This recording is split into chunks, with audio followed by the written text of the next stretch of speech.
Elvis Costello, good morning, sir. I've come back to haunt you. I heard that remark. Thank God, Elvis. We were talking about the other Elvis. Actually, we were talking about Elvis Presley and Lou Costello, so that's why you were invited. Elvis Costello, Unfaithful Music and Disappearing Ink. About Elvis Costello and Unfaithful Music and Disappearing Ink. I want to hear all about it, Elvis. And by the way, how are you? I haven't seen you since the Parade Stadium appearance, and that was probably 1979. I think it was 1982. You're you know what? Yourself now. No, I'm amazed that you remember that. It probably was 1980. Oh, you know what? It definitely was. How do you think this book got to be 670 pages long? That's a very good point, sir. But in any case, have you missed me? I have, yes. I mean, you know, obviously, always coming to Minneapolis is it's a long way from everywhere that I'm likely to be. So, you know, I have some time to miss you on my way there. Yes, you do. And basically, I'm getting the impression it'll be many more years you'll miss me. No, I'll be back as soon as I can come and do a show there. It's one of my favorite places to play. Oh, please come back, and that's a great idea. I want to introduce you, Elvis, and I think you've met him before, but whatever. But Scott Jameson, there may not be a bigger Elvis Costello fan in the world. And I'm Irish, spelled like the booze, so that's good too. It is, yes. I don't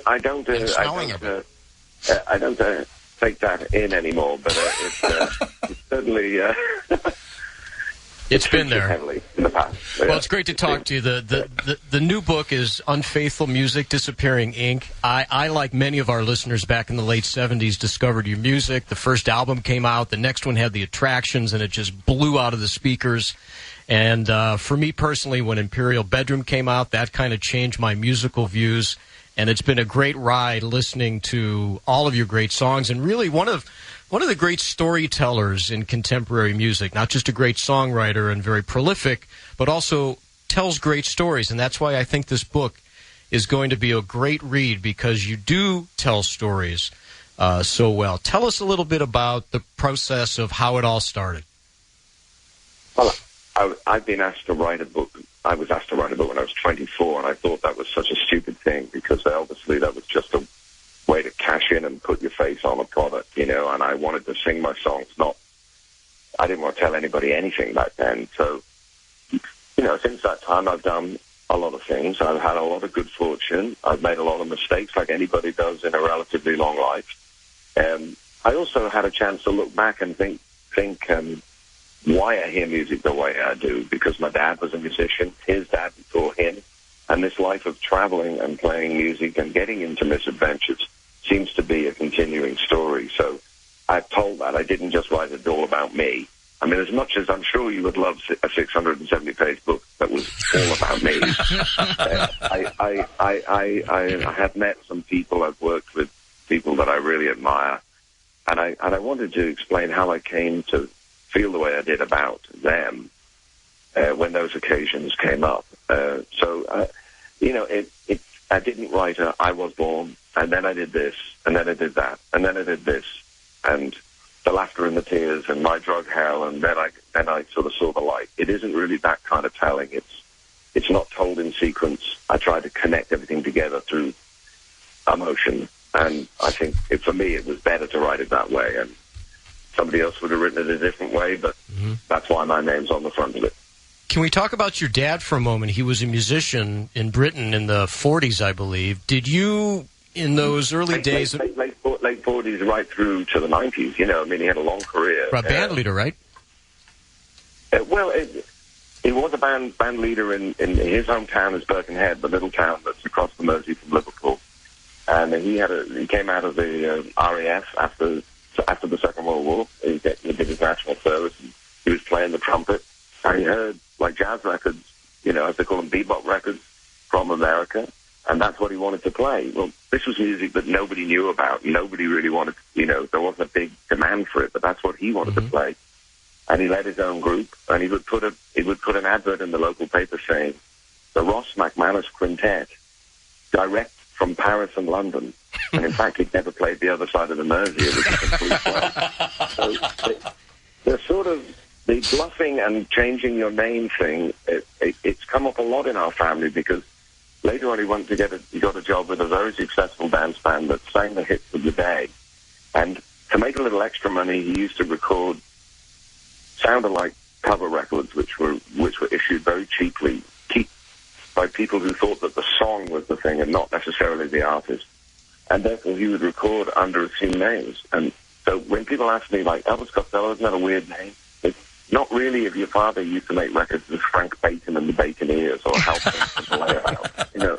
So, this stuff was sort of that. I had that example as a young man or as a child, really, you know.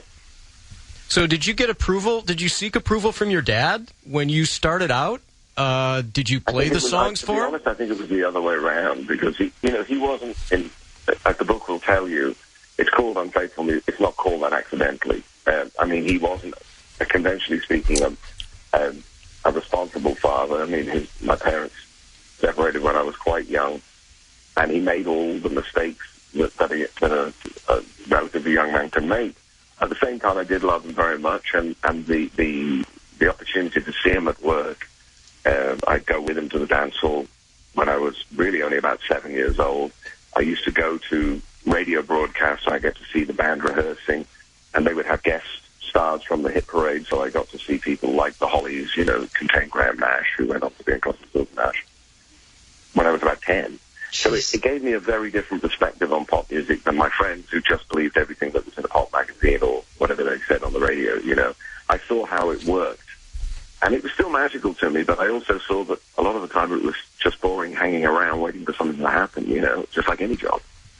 I understand that. Just before you go on the air, you know, you're sitting around reading the paper, you know, kind of griping about the sports results, and then the light goes on and you have to do something. And that I saw that happen over and over again. I think it's magnificent. Believe me, it prepared me for my long drives to Minneapolis. This is how I got through it. Don't start that again, Mr. Costello. Elvis Costello, Unfaithful Music and Disappearing Ink. Your producer says you must go. I'm sorry that you have to go. I'd love to have you on much longer. But terrific talking to you. I'll come back. Well, please do come back, Elvis. I'd love to have you back. And by the way, I looked at the calendar. The next time I will see you, where Parade Stadium used to be, is 2048. And I'm looking forward to it. Thank you, sir. Okay, bye now. Bye-bye. Let's have him back, absolutely. That wasn't long enough. It's good stuff, man. Great questions, though. I did notice one thing about Scott, the way you asked him a question. Yes. You got all highbrow on us. You did, Scott. What did I do? What do you mean highbrow? What does that mean? So, explain the process. Did I say process? Did I really? How did you not see the shame in my eyes when I looked at you? I was a little nervous, I have to be honest with you. Oh, well. He's a good guy. So here's a quick Elvis Costello story, and Scott, you'll appreciate this, I think. One of my roommates in college just worshipped the ground the man walked on. She heard him interviewed on the radio, much like this, and she heard him say something to the effect of, you know, I want people to hear my message in my songs. Okay, cut to the night she goes to the concert at the Berkeley Greek Theater on the campus of UC Berkeley. Afterwards, she waits for him to leave, and there are all these fans waiting for his car to leave. And he's getting into the car, and everyone's screaming, Elvis, Elvis, Elvis. And she says, Elvis, I heard your message. And he stopped, and he got out of the car again. And he said, who said that? And she said, I did. And he shook her hand, and she didn't wash that hand for I don't know how long. What a story. She was just over the moon. He is such good friends with Bob Dylan. It's really cool. Oh. Yeah, I read some of the book. I gave it to Bill, because Bill is a huge Elvis Costello fan. But thanks, Terry. Well, I didn't know what a big fan you were. What a slap in the face, Scott. I'll see if I can get another one. But it is a phenomenal book.